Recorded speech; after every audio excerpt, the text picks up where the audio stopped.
Hi friends, ಮಸ್ತ್ ಮಗ .comಗೆ ಸ್ವಾಗತ. ನಾನು ಅಮರ್ ಪ್ರಸಾದ್. ಪ್ರಧಾನಿ ನರೇಂದ್ರ ಮೋದಿ ತಮಿಳುನಾಡಿನ ರಾಮೇಶ್ವರಂ ಅಥವಾ ರಾಮನಾಥಪುರಂನಿಂದ ಸ್ಪರ್ಧೆ ಮಾಡ್ತಾರೆ ಅನ್ನೋ ವಿಚಾರ ಈಗ ದಿನ ದಿನಕ್ಕೂ ಗಂಭೀರ ಸ್ವರೂಪ ಪಡೀತಾ ಇದೆ. ಈಗಾಗಲೇ ಬಿಜೆಪಿಯ ಒಳಗೆ ಹಾಗೂ ಹೊರಗೆ ಮತ್ತು ದೇಶದ ರಾಜಕೀಯ ಪಡಸಾಲೆಯಲ್ಲಿ ಈ ರೀತಿಯ ಚರ್ಚೆಗಳು ಜೋರಾಗಿವೆ. ಎಷ್ಟೇ ಅಲ್ಲ, ರಾಮೇಶ್ವರಂನಲ್ಲಿ ಮೋದಿ ಸ್ಪರ್ಧೆ ಅನ್ನೋದು ಜನರ ಬಾಯಲ್ಲಿ ಓಡಾಡೋಕೆ ಶುರುವಾದಂತೆ ಆ ಕಡೆ ಬಿಜೆಪಿ ಪಾಳಿಯ ರಾಮೇಶ್ವರಂನ ಆಖಾಡಕ್ಕೆ ಧುಮುಕು ಬಿಟ್ಟಿದೆ. ಕೊಯಮತ್ತೂರು ಅಂತಲೂ ಚರ್ಚೆ ನಡೀತಾ ಇದ್ರೂ ಕೂಡ ರಾಮೇಶ್ವರಂನ ಚರ್ಚೆ ಜಾಸ್ತಿ ನಡೀತಾ ಇದೆ. ಅಮಿತ್ ಶಾರಿಂದ ಹಿಡಿದು BL ಸಂತೋಷ್ ತನಕ ಎಲ್ಲರೂ ಈಗ ರಾಮೇಶ್ವರಂ ಕ್ಷೇತ್ರದಲ್ಲಿ ಮೋದಿಗೆ ವೇದಿಕೆ ಸಿದ್ಧ ಮಾಡ್ತಿದ್ದಾರೆ. ಹಾಗಿದ್ರೆ ಪ್ರಧಾನಿ ಮೋದಿ ರಾಮೇಶ್ವರಂನಿಂದ ಸ್ಪರ್ಧೆ ಮಾಡ್ತಾರಾ? ಮುಸ್ಲಿಂ ಪ್ರಾಬಲ್ಯದ ಕ್ಷೇತ್ರದಲ್ಲಿ ಮೋದಿ ಗೆಲ್ತಾರಾ? ಅದಕ್ಕೆ ಅವರಿಗಿರೋ ಚಾಲೆಂಜ್ ಏನು? ಬಿಜೆಪಿ ಬಳಿ ಇರೋ ಅಸ್ತ್ರಗಳೇನು? ಎಲ್ಲವನ್ನ ಈ ವಿಡಿಯೋದಲ್ಲಿ ನೋಡ್ತಾ ಹೋಗೋಣ. ಕಡೆ ತನಕ ಮಿಸ್ ಮಾಡಿದೆ ನೋಡಿ. ಅದಕ್ಕಿಂತ ಮುಂಚೆ ನೀವು ಇನ್ನೂ ಕೂಡ ಮಸ್ತ್ ಮಗ .comನ ಚಾನಲ್ಗೆ ಸಬ್ಸ್ಕ್ರೈಬ್ ಆಗಿಲ್ಲ ಅಂದರೆ ಈ ಕೂಡಲೇ ಸಬ್ಸ್ಕ್ರೈಬ್ ಮಾಡಿ, ಪಕ್ಕದ ಬೆಲ್ ಐಕಾನ್ ಮೇಲೆ ಕ್ಲಿಕ್ ಮಾಡೋದನ್ನು ಯಾವುದೇ ಕಾರಣಕ್ಕೂ ಮರಿಬೇಡಿ. ಸ್ನೇಹಿತರೆ, ಪ್ರಧಾನಿ ಮೋದಿ 2024ರ ಲೋಕಸಭಾ ಚುನಾವಣೆಗೆ ಮತ್ತೆ ವಾರಣಾಸಿಯಿಂದ ಸ್ಪರ್ಧೆ ಮಾಡ್ತಾರೆ ಅನ್ನೋದು ಎಲ್ರಿಗೂ ಗೊತ್ತಿರೋ ವಿಚಾರ. 2014, 2019 ಎರಡೂ ಸಲವೂ ಅವರು ಅಲ್ಲಿಂದ ಗೆದ್ದು ಬಂದಿದ್ದಾರೆ. ಮೂರನೇ ಬಾರಿಗೂ ಅದೇ ಕ್ಷೇತ್ರದಲ್ಲಿ ಸ್ಪರ್ಧೆ ಮಾಡೋದು ಬಹುತೇಕ ಖಚಿತ. ಯಾಕಂದ್ರೆ ಉತ್ತರ ಭಾರತದಲ್ಲಿ, ಅದರಲ್ಲೂ ಕೂಡ ಮುಖ್ಯವಾಗಿ ಉತ್ತರ ಪ್ರದೇಶದ ಮೇಲೆ ಪ್ರಭಾವ ಬೀರೋಕೆ ಅಲ್ಲಿ ಮೋದಿ ಸ್ಪರ್ಧೆ ಮಾಡೋದು ಬಿಜೆಪಿಗೆ ತುಂಬಾನೇ ಅನಿವಾರ್ಯ. ಆ ರಾಜ್ಯವನ್ನ ನೆಗ್ಲೆಕ್ಟ್ ಮಾಡಿದ್ರೆ ಬಿಜೆಪಿಗಂತಲ್ಲ ಯಾವುದೇ ಪಕ್ಷಕ್ಕೂ ದಿಲ್ಲಿ ಗದ್ದುಗೆಯಲ್ಲಿ ಅಧಿಕಾರ ಸಿಗಲ್ಲ ಅನ್ನೋದು ಇದುವರೆಗಿನ ರಾಷ್ಟ್ರ ರಾಜಕಾರಣದ ಇತಿಹಾಸ ಸಾರಿ ಸಾರಿ ಹೇಳುವಂತ ವಿಚಾರ. ದಿಲ್ಲಿಯ ದಾರಿ UPಯಿಂದ ಹೋಗುತ್ತೆ ಅನ್ನೋದು ನೀವು ಕೇಳಿರ್ಬೋದು. ಹೀಗಾಗಿ 80 ಲೋಕಸಭಾ ಸೀಟ್ ಇರೋ UPಯಲ್ಲಿ, ಹಾಗೆ ಹಿಂದೂ ಸಮುದಾಯದ ಪವಿತ್ರ ಕ್ಷೇತ್ರ ವಾರಣಾಸಿಯಲ್ಲಿ ಮೋದಿ ಸ್ಪರ್ಧೆ ಮಾಡೋದು ಕನ್ಫರ್ಮ್ ಬಹುತೇಕ. ಆದರೆ ಈ ಬಾರಿ ಅವರು ಉತ್ತರವನ್ನಷ್ಟೇ ಫೋಕಸ್ ಮಾಡ್ತಾ ಇಲ್ಲ, ದಕ್ಷಿಣದ ಮೇಲೂ ಕೂಡ ವಿಪರೀತ ಆಸಕ್ತಿಯನ್ನು ತೋರಿಸಿದ್ದಾರೆ. ಅದಕ್ಕೆ ತಕ್ಕಂತೆ ಈಗಾಗಲೇ ಅನೇಕ ನಿರ್ಣಾಯಕ ಹೆಜ್ಜೆಗಳನ್ನು ಕೂಡ ಇಡ್ತಾ ಇದ್ದಾರೆ. ಅದರ ಮುಂದುವರಿದ ಹಾಗೂ ಮಹತ್ವದ ಭಾಗವಾಗಿ ಈ ಬಾರಿ ನರೇಂದ್ರ ಮೋದಿಯವರನ್ನೇ ಕಣಕ್ಕಿಳಿಸೋಕೆ ಬಿಜೆಪಿ ಸಜ್ಜಾಗಿದೆ. ಕಳೆದ 2 ದಶಕಗಳಿಂದ ಕರ್ನಾಟಕವನ್ನು ಹೊರತುಪಡಿಸಿ ಮಿಕ್ಕ್ಯಾವ ದಕ್ಷಿಣದ ರಾಜ್ಯಗಳಲ್ಲೂ ಕೂಡ ಬಿಜೆಪಿಗೆ ನಿಂತ್ಕೊಳ್ಳೋಕೆ ಆಗ್ತಾ ಇಲ್ಲ. ಹೀಗಾಗಿ ಆ ನಿರಾಸೆಯನ್ನು ಆತ್ಮವಿಶ್ವಾಸವಾಗಿ ಪರಿವರ್ತನೆ ಮಾಡೋಕೆ ಕೇಸರಿ ಪಾಳ್ಯ ಪ್ಲಾನ್ ಮಾಡ್ತಾ ಇದೆ ಅಂತೆ. ಅದಕ್ಕೆ ಮೋದಿ ಅನ್ನೋ ಬಿಜೆಪಿ ಪಾಲಿನ ಬ್ರಹ್ಮಾಸ್ತ್ರವನ್ನು ತಮಿಳುನಾಡಲ್ಲಿ ಪ್ರಯೋಗ ಮಾಡೋಕೆ ತಯಾರಿ ನಡೀತಾ ಇದೆ ಅನ್ನೋ ಮಾಹಿತಿ ಬಿಜೆಪಿಯ ವಲಯದಿಂದಲೇ ಎಮರ್ಜ್ ಆಗ್ತಾ ಇದೆ. ಮೋದಿ ಸ್ಪರ್ಧೆಗೆ ಬಿಜೆಪಿಯಲ್ಲೇ ಒತ್ತಡ. ಸಂತೋಷ್ ಹೆಗಲಿಗೆ ಬಿದ್ದಿದೆಯಂತೆ ದಕ್ಷಿಣದ ಉಸ್ತುವಾರಿ. ರಾಮನಾಥಪುರಂ ಕ್ಷೇತ್ರದಲ್ಲಿ ಪ್ರಧಾನಿ ನರೇಂದ್ರ ಮೋದಿ ಸ್ಪರ್ಧೆ ಮಾಡೋ ವಿಚಾರ ಮುನ್ನೆಲೆಗೆ ಬರ್ತಿದ್ದ ಹಾಗೆ ಬಿಜೆಪಿಯಲ್ಲೂ ಈ ಕುರಿತು ಉನ್ನತ ಮಟ್ಟದ ಚರ್ಚೆ ನಡೀತಾ ಇದೆ. ಕಳೆದ ಕೆಲ ದಿನಗಳ ಹಿಂದೆ, ಅಂದರೆ ಜುಲೈ 9ನೇ ತಾರೀಕು ಹೈದರಾಬಾದ್ನಲ್ಲಿ ನಡೆದ ಬಿಜೆಪಿ ನಾಯಕರ ಸಭೆಯಲ್ಲಿ ಈ ಬಗ್ಗೆ ಚರ್ಚೆ ಆಗಿದೆ.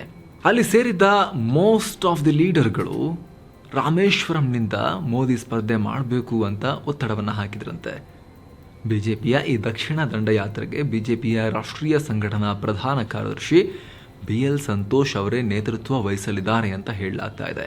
ಈಗಾಗಲೇ ದೇಶದ ಅನೇಕ ಭಾಗಗಳಲ್ಲಿ ಜಾತಿಯ ಹೆಸರಿನ ವೋಟ್ ಪಾಲಿಟಿಕ್ಸ್ ಅನ್ನ ಧರ್ಮದ ರೂಪ ಕೊಟ್ಟು ಬಿಜೆಪಿಗೆ ಹಿಂದುತ್ವದ ವೋಟನ್ನು ಗಟ್ಟಿ ಮಾಡುವಲ್ಲಿ ಸಂತೋಷರ ಪಾತ್ರ ತುಂಬಾ ದೊಡ್ಡದಿದೆ ಅಂತ ಅವರಿಗೆ ಕ್ರೆಡಿಟ್ ಕೊಡಲಾಗುತ್ತೆ. ರಾಜ್ಯದಲ್ಲಿ ಯಡಿಯೂರಪ್ಪನವರು ಮತ್ತು ಅವರ ಕುಸ್ತಿ, ಅವರ ನಡುವಿನ ಬಣಜಗಳದಿಂದಾಗಿ ಇಲ್ಲಿ ಸಂಘಟನೆಯಲ್ಲಿ ಅವ್ರನ್ನ ಸಿಕ್ಕಾಪಟ್ಟೆ ಇಷ್ಟಪಡ್ತಾರೆ ಬಿಜೆಪಿಯಲ್ಲಿ. ಬಟ್ ಮಾಸ್ ಲೀಡರ್ಗಳ ಬೆಂಬಲಿಗರು, ಯಡಿಯೂರಪ್ಪನವ್ರ ಬೆಂಬಲಿಗರು ಮತ್ತು ಬಿಜೆಪಿಯ ಮಾಸ್ ಸಪೋರ್ಟರ್ಸ್ ಅವ್ರನ್ನ ಹೇಟ್ ಮಾಡ್ತಾರೆ.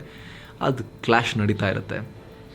ಆದರೆ ಉಳಿದಂತೆ ಓವರಾಲ್ ಆಗಿ ಪಕ್ಷದ ಸಂಘಟನೆಯಲ್ಲಿ ಅವರಿಗೆ ಬಹಳ ಇಂಪಾರ್ಟೆಂಟ್ ಸ್ಥಾನ ಇದೆ ಅಂತ ಹೇಳಲಾಗುತ್ತೆ. ಹೀಗಾಗಿ ಅವರಿಗೆ ಈ ಉಸ್ತುವಾರಿ ಜವಾಬ್ದಾರಿಯನ್ನು ಕೊಡಲಾಗಿದೆ ಅನ್ನೋ ಸುದ್ದಿ. ಹೀಗಾಗಿ ಬಿಜೆಪಿಯ ಎಲ್ಲ ಕನಸುಗಳು ಕೈಗೂಡಬೇಕು ಅಂತ ಹೇಳಿದ್ರೆ, ಬಿಜೆಪಿಗೆ ದಕ್ಷಿಣದಲ್ಲಿ ಗಟ್ಟಿ ನೆಲೆ ಬರೋಕೆ ಒಂದು ಫೌಂಡೇಶನ್ ಆರಂಭ ಆಗಬೇಕು ಅಂತ ಹೇಳಿದ್ರೆ, ಅದಕ್ಕೆ ನರೇಂದ್ರ ಮೋದಿಯವರು ಸೌತ್ನಿಂದ ಕಂಟೆಸ್ಟ್ ಮಾಡೋದು ಬಹಳ ಮುಖ್ಯ ಅಂತ ನಾಯಕರೆಲ್ಲ ಅವರಿಗೆ ಕನ್ವಿನ್ಸ್ ಮಾಡ್ತಿದ್ದಾರಂತೆ. ಅದರಲ್ಲೂ ರಾಮನಾಥಪುರಂನಲ್ಲೇ ಸ್ಪರ್ಧೆ ಮಾಡಬೇಕು ಅಂತ ಒತ್ತಡ ಹಾಕಿದ್ದಾರೆ ಅಂತಲೂ ವರದಿ ಬಂದಿದೆ. ಹಾಗಾದರೆ ಮೋದಿಯವರು ಸ್ಪರ್ಧೆ ಮಾಡ್ತಾರಾ? ರಾಮನಾಥಪುರಂನಲ್ಲಿ ಮೋದಿಗಿರೋ ಚಾಲೆಂಜಸ್ ಏನು? ಸ್ನೇಹಿತರೆ, ರಾಮನಾಥಪುರದಲ್ಲಿ ಮೋದಿ ಸ್ಪರ್ಧೆ ಮಾಡ್ತಾರೆ ಅನ್ನೋ ಬಗ್ಗೆ ಬಿಜೆಪಿ ಇನ್ನೂ ಕೂಡ ಅಧಿಕೃತವಾಗಿ ಹೇಳಿಲ್ಲ. ಅಟ್ ದಿ ಸೇಮ್ ಟೈಮ್ ಅವರು ನಿರಾಕರಿಸೂ ಇಲ್ಲ ಬಿಜೆಪಿಯವರು. ಈ ಹಿಂದೆ ಅಣ್ಣಾಮಲೈ ಮೋದಿ ತಮಿಳು ಮಗ ಅಂತ ಕರೆದಿದ್ರು. ಅಮಿತ್ ಶಾ ತಮಿಳುನಾಡಿನಿಂದ ಬಿಜೆಪಿಯ ಒಬ್ಬರು ಪ್ರಧಾನಿ ಆಗ್ತಾರೆ ಅಂತ ಹೇಳಿಕೆಯನ್ನು ಕೊಟ್ಟರು. ಇತ್ತೀಚೆಗೆ ತಮಿಳುನಾಡಿನ ರಾಜ್ಯ ಬಿಜೆಪಿ ಘಟಕದ ಉಪಾಧ್ಯಕ್ಷ ನಾರಾಯಣ್ ತಿರುಪತಿ ಮಾತನಾಡಿ, ರಾಹುಲ್ ಗಾಂಧಿ ವಯನಾಡ್ನಿಂದ ಸ್ಪರ್ಧೆ ಮಾಡ್ತಾರೆ ಅನ್ನೋದಾದರೆ ಮೋದಿ ಎಲ್ಲಿ ಬೇಕಾದರೂ ಸ್ಪರ್ಧೆ ಮಾಡ್ಬೋದು ಅಂತ ಹೇಳಿದರು. ಹೀಗಾಗಿ ಇಲ್ಲಿ ರಾಮೇಶ್ವರಂ ಕ್ಷೇತ್ರದಿಂದ ಮೋದಿ ಸ್ಪರ್ಧೆ ಮಾಡ್ತಾರೆ ಅನ್ನೋದು ದಿನ ದಿನಕ್ಕೂ ಕೂಡ ಸಾಕಷ್ಟು ತೂಕವನ್ನು ಪಡ್ಕೊಳ್ತಾ ಇದೆ ಈ ಟಾಪಿಕ್. ಬಿಜೆಪಿಯ ನಡೆಗಳು ಹಾಗೂ ಅವರ ಹೇಳಿಕೆಗಳು ಕೂಡ, ಅವರ ತಯಾರಿಗಳು ಕೂಡ ಅದಕ್ಕೆ ಪುಷ್ಟಿಯನ್ನು ಕೊಡ್ತಾ ಇವೆ. ಹಾಗಿದ್ರೆ ಮೋದಿ ರಾಮೇಶ್ವರಂನಿಂದ ಅಥವಾ ರಾಮನಾಥಪುರಂನಿಂದ ಸ್ಪರ್ಧೆ ಮಾಡಿದ್ರೆ ಸುಲಭ ಇದೆಯಾ? ಈ ಪ್ರಶ್ನೆಗೆ ಉತ್ತರ ಸಿಗಬೇಕು ಅಂದರೆ ನಾವು ರಾಮನಾಥಪುರಂ ಕ್ಷೇತ್ರದ ಇತಿಹಾಸವನ್ನು ಚೂರು ಅರ್ಥ ಮಾಡ್ಕೋಬೇಕು. ರಾಮನಾಥಪುರಂ ಈಗ ಭೂಪಟದಲ್ಲಿ ನೋಡ್ತಾ ಇದ್ದೀರಲ್ಲ, ಇಲ್ಲಿದೆ. ಪವಿತ್ರ ಯಾತ್ರಾ ಸ್ಥಳ ರಾಮೇಶ್ವರಂ ಕೂಡ ಇದೇ ಕ್ಷೇತ್ರದಲ್ಲಿ ಬರುತ್ತೆ. ಹೀಗಾಗಿ ಈ ಲೋಕಸಭಾ ಕ್ಷೇತ್ರವನ್ನು ರಾಮನಾಥಪುರಂ ಹಾಗೂ ರಾಮೇಶ್ವರಂ ಅನ್ನೋ ಎರಡು ಹೆಸರಿಂದಲೂ ಕೂಡ ಕರೀತಾರೆ ಸಾಮಾನ್ಯವಾಗಿ. ರಾಮನಾಥಪುರಂ ಈ ಜಿಲ್ಲೆಯ ಜಿಲ್ಲಾ ಕೇಂದ್ರ. ಚುನಾವಣಾ ಆಯೋಗ ಈ ಕ್ಷೇತ್ರಕ್ಕೆ ರಾಮನಾಥಪುರಂ ಅಂತಲೇ ಇರೋದ್ರಿಂದ ನಾವು ಆ ಹೆಸರನ್ನೇ ತಗೊಳ್ಳೋಣ. ರಾಮನಾಥಪುರಂ 1952ರಿಂದಲೂ ಅಸ್ತಿತ್ವದಲ್ಲಿರೋ ಒಂದು ಲೋಕಸಭಾ ಕ್ಷೇತ್ರ. ಕಾಂಗ್ರೆಸ್ 6 ಬಾರಿ ಗೆದ್ದಿದೆ. ಆದರೆ ಗಮನಿಸಲೇಬೇಕಾದ ಅಂಶ ಅಂದರೆ 1996ರಿಂದ ಇಲ್ಲಿ ತನಕ ಒಂದ್ಸಲಿ ಗೆದ್ದವರು ಮತ್ತೊಂದು ಚುನಾವಣೆಯಲ್ಲಿ ಆರಿಸಿ ಬಂದಿಲ್ಲ. ಸ್ವತಂತ್ರ ಅಭ್ಯರ್ಥಿ DMK, all India forward black, Tamil Manila Congress, AIADMK ಎಲ್ಲವೂ ಇಲ್ಲಿ ಗೆದ್ದಿದ್ದಾವೆ. ಎಲ್ರಿಗೂ ಇಲ್ಲಿನ ಜನ ಅವಕಾಶವನ್ನು ಕೊಟ್ಟಿದ್ದಾರೆ. ಅಷ್ಟೇ ಅಲ್ಲ, ಕಳೆದ ಬಾರಿ ಆಶ್ಚರ್ಯಕರ ರೀತಿಯಲ್ಲಿ DMK ಬೆಂಬಲಿತ ಇಂಡಿಯನ್ ಮುಸ್ಲಿಂ ಲೀಗ್ನ ನವಾಜ್ ಕನ್ನಿ ಆರಿಸಿ ಬಂದಿದ್ರು. ಸದ್ಯ ಅವರೇ ಈ ಕ್ಷೇತ್ರದ ಸಂಸದರಾಗಿದ್ದಾರೆ. ಈಗ ಇದೇ ಕ್ಷೇತ್ರಕ್ಕೆ ಮೋದಿ ಬರ್ತಿದ್ದಾರೆ ಅನ್ನೋ ಸುದ್ದಿ ದೊಡ್ಡ ಸಂಚಲನಕ್ಕೆ ಕಾರಣ ಆಗಿದೆ. ಆದರೆ ಮೋದಿ ಅವರಿಗೆ ಈ ಕ್ಷೇತ್ರ ಸೇಫಾ ಅನ್ನೋದೇ ದೊಡ್ಡ ಪ್ರಶ್ನೆ. ಇಲ್ಲಿ ತನಕ ಮೋದಿ ಸೇಫ್ ಜಾಗಗಳನ್ನು ಬಿಟ್ಟು ಬೇರೆ ಕಡೆ ಸ್ಪರ್ಧೆ ಮಾಡಿಲ್ಲ. ವಾರಣಾಸಿ, ವಡೋದರಾ ಎಲ್ಲವೂ ಬಿಜೆಪಿಯ ಭದ್ರಕೋಟೆಗಳು. ಹೀಗಿರುವಾಗ ಮೋದಿ ಇಲ್ಲಿ ಗೆಲ್ತಾರಾ ಅನ್ನೋ ಅನುಮಾನ ವ್ಯಕ್ತಪಡಿಸಲಾಗ್ತಾ ಇದೆ. ನೀವು ಕೇಳ್ಬೋದು, ದೇಶದ ಪ್ರಧಾನಿ ಬಂದರೆ ಗೆಲ್ಲಲ್ವಾ ಅಂತ. ಅದು ಎಷ್ಟರ ಮಟ್ಟಿಗೆ ನಿಜ ಅನ್ನೋದನ್ನು ನಾವಿಲ್ಲಿ ಹೇಳೋಕ್ಕಾಗಲ್ಲ. ಯಾಕಂದರೆ ಇಲ್ಲಿ ಹಾಲಿ CMಗಳು, ಹಾಲಿ PMಗಳನ್ನು ಸೋಲಿಸಿದ ಎಕ್ಸಾಂಪಲ್ಗಳಿವೆ. ಪ್ರಜಾಪ್ರಭುತ್ವದಲ್ಲಿ ಏನು ಬೇಕಾದರೂ ಆಗ್ಬೋದು. ಹೀಗಾಗಿ ಮೋದಿ ಅವರಿಗೆ ಫುಲ್ ಈಸಿ ಅಂತ ಏನಲ್ಲ ಅನ್ನೋದು ರಾಜಕೀಯ ವಿಶ್ಲೇಷಕರ ಅಭಿಪ್ರಾಯ. ಆದರೆ ಗಮನಿಸಬೇಕಾದ ಸಂಗತಿ ಅಂದರೆ ಈ ಕ್ಷೇತ್ರದಲ್ಲಿ BJP ಕಾಲದಿಂದ ಕಾಲಕ್ಕೆ ಒಳ್ಳೆ ಪರ್ಫಾರ್ಮೆನ್ಸ್ ತೋರಿಸ್ತಾ ಇದೆ. ಕಳೆದ ಬಾರಿ BJP ಅಭ್ಯರ್ಥಿ ನಾಗೇಂದ್ರನ್ ಎಷ್ಟು ವೋಟ್ ಪಡೆದಿದ್ರು ಗೊತ್ತಾ? 3,42,821 ವೋಟುಗಳನ್ನು ಪಡೆದು 2ನೇ ಸ್ಥಾನಕ್ಕೆ ಹೋಗಿದ್ರು. ಆ ಮೂಲಕ 2014ರಲ್ಲಿ BJP ಪಡೆದಿದ್ದ ವೋಟಿಗಿಂತ ಸುಮಾರು 15.11% ವೋಟನ್ನು ಜಾಸ್ತಿ ಮಾಡಿಕೊಂಡಿದ್ರು.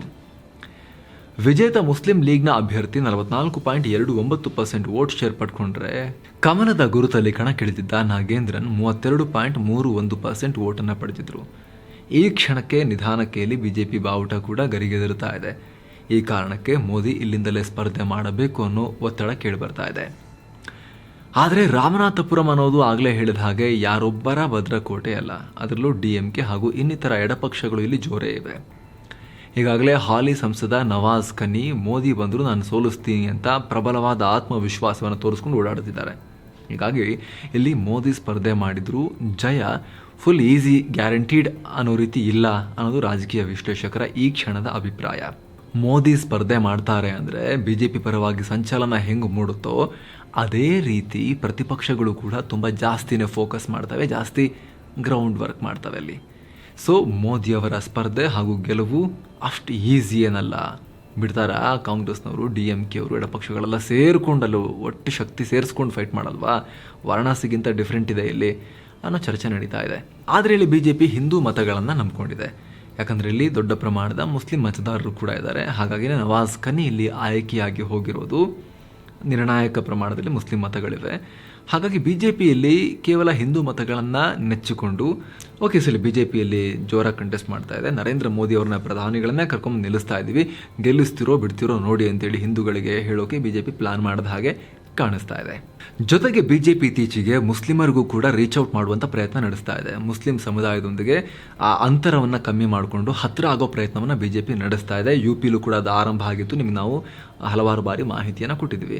ಸೊ ಅದರ ಮುಂದುವರಿದ ಭಾಗವಾಗಿ ಇಲ್ಲಿನ ಅಲ್ಪಸಂಖ್ಯಾತರಿಗೂ ಕೂಡ ಆಯಿತು, ಇದುವರೆಗೆಲ್ಲ ನಡೆದಿದ್ದು ಮುಗೀತು, ಇನ್ಮೇಲೆ ನಾವೆಲ್ಲ ಸರಿ ಇರೋಣ, ಒಟ್ಟಿಗಿರೋಣ, ನಮಗೆ ಮುಸ್ಲಿಮರು ಅನ್ಟಚಬಲ್ ಅಲ್ಲ, ನಾವು ನಿಮ್ಮ ಹತ್ರ ಬರ್ತೀವಿ, ನಮ್ಮನ್ನು ಗೆಲ್ಲಿಸ್ತಿರೋ ಅಥವಾ ರಿಜೆಕ್ಟ್ ಮಾಡ್ತಿರೋ, ನೀವು ನಮ್ಮನ್ನು ಅಸ್ಪೃಶ್ಯರ ಥರ ನೋಡ್ತಿರೋಲ್ಲ, ನೀವು ಡಿಸೈಡ್ ಮಾಡಿ ಅಂತೇಳಿ ಅವ್ರ ಮುಂದೆನೂ ಒಂದು ರೀತಿಯ ಜಿಜ್ಞಾಸೆಯ ಅಥವಾ ಈ ಧರ್ಮ ಸಂಕಟದ ಆಪ್ಷನ್ ಅನ್ನು ಮುಂದಿಡೋಕ್ಕೂ ಬಿಜೆಪಿ ಪ್ಲಾನ್ ಮಾಡಿರಬಹುದು ಅಂತ ವಿಶ್ಲೇಷಣೆ ಮಾಡಲಾಗ್ತಾ ಇದೆ.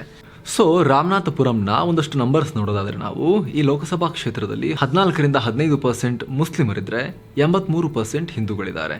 ಇನ್ನುಳಿದಂತೆ ಕ್ರಿಶ್ಚಿಯನ್ರು ಸೇರಿ ಇನ್ನುಳಿದ ಮತಸ್ಥರಿದ್ದಾರೆ. ಹಿಂದೂಗಳಲ್ಲಿ ಮುಕುಲಥರ್ ಅನ್ನೋ ಕಮ್ಯುನಿಟಿ ನಿರ್ಣಾಯಕ ಸ್ಥಾನವನ್ನು ಹೊಂದಿದೆ. ಈ ಕಮ್ಯುನಿಟಿಯವರು ಈ ಕ್ಷೇತ್ರದಲ್ಲಿ ಒಟ್ಟು ಜನಸಂಖ್ಯೆ 60% ಇದ್ದಾರೆ. ಹಿಂದುಳಿದ ವರ್ಗಗಳಿಗೆ ಸೇರುವ ಈ ಸಮುದಾಯದವರು ಮುಂಚಿನಿಂದಲೂ ಕೂಡ ಜಯಲಲಿತಾ ಅವರ ಅಣ್ಣಾ ಡಿಎಂಕೆ ಪಕ್ಷಕ್ಕೆ ವೋಟ್ ಹಾಕೊಂಡು ಬಂದಿದ್ದಾರೆ. ಆದರೆ ಜಯಲಲಿತಾ ಅವರ ಕಾಲಾನಂತರ ಈ ಕಮ್ಯುನಿಟಿ ಪರ್ಟಿಕ್ಯುಲರ್ಲಿ ಈ ಭಾಗದಲ್ಲಿ ಡಿಎಂಕೆ ಕಡೆಗೆ ಶಿಫ್ಟ್ ಆಗಿದೆ. ಕಳೆದ ಬಾರಿ ಡಿಎಂಕೆ ಬೆಂಬಲಿತ ಮುಸ್ಲಿಂ ಲೀಗ್ ಅಭ್ಯರ್ಥಿ ಗೆಲ್ಲುವಲ್ಲೂ ಕೂಡ ಇವರ ಪಾತ್ರ ದೊಡ್ಡದೇ ಇತ್ತು ಅಂತ ಹೇಳಲಾಗುತ್ತೆ. ಆದರೆ ಇನ್ನೊಂದು ವಾದದ ಪ್ರಕಾರ ಕಳೆದ ಬಾರಿ ಈ ಮುಕುಲಥರ್ ಸಮುದಾಯದ ವೋಟ್ಗಳು ಡಿವೈಡ್ ಆಗಿದ್ವು. ಈ ಭಾಗದಲ್ಲಿ ಪ್ರಭಾವವನ್ನು ಹೊಂದಿದ್ದ ವಿಡಿಯ ಆನಂದ್ ಅನ್ನೋರು ಎಐಎಡಿಎಂಕೆಯಿಂದ ಬಂಡಾಯ ಎದ್ದು ಇಂಡಿಪೆಂಡೆಂಟ್ ಆಗಿ ಸ್ಪರ್ಧೆ ಮಾಡಿದ್ರು. ಹೀಗಾಗಿ ಇಲ್ಲಿ ವೋಟ್ ಡಿವೈಡ್ ಆಗಿ ಬಿಜೆಪಿ ಸೋಲ್ತು ಅನ್ನೋ ವಾದ ಇದೆ. ಅಲ್ಲಿ ಏನಾಗಿತ್ತು ಅಂದರೆ ಎಐಎಡಿಎಂಕೆ ಜೊತೆಗೆ ಬಿಜೆಪಿ ಮೈತ್ರಿ ಮಾಡ್ಕೊಂಡಿತ್ತು. ಹೀಗಾಗಿ ಆ ಸೀಟು ಬಿಜೆಪಿಗೆ ಹಂಚಿಕೆಯಾಗಿತ್ತು. ಟಿಕೆಟ್ ಸಿಗದೆ ಹಠಕ್ಕೆ ಬಿದ್ದ ಅಣ್ಣಾ ಡಿಎಂಕೆಯ ಆನಂದ್ ಇಂಡಿಪೆಂಡೆಂಟ್ ಆಗಿ ಸ್ಪರ್ಧೆ ಮಾಡಿ 13.36% ವೋಟ್ ತಗೊಂಡ್ರು. ಸೊ ಆ ವೋಟ್ ಬಂದ್ಬಿಟ್ಟಿದ್ರೆ ಬಿಜೆಪಿ ಈಸಿಯಾಗಿ ಗೆಲ್ತಾ ಇತ್ತು ಅಲ್ಲಿ ಅನ್ನೋ ಲೆಕ್ಕಾಚಾರ ಇತ್ತು. ಜೊತೆಗೆ ಈಗ ಆನಂದ್ ಡಿಎಂಕೆ ಸೇರಿದ್ದಾರೆ.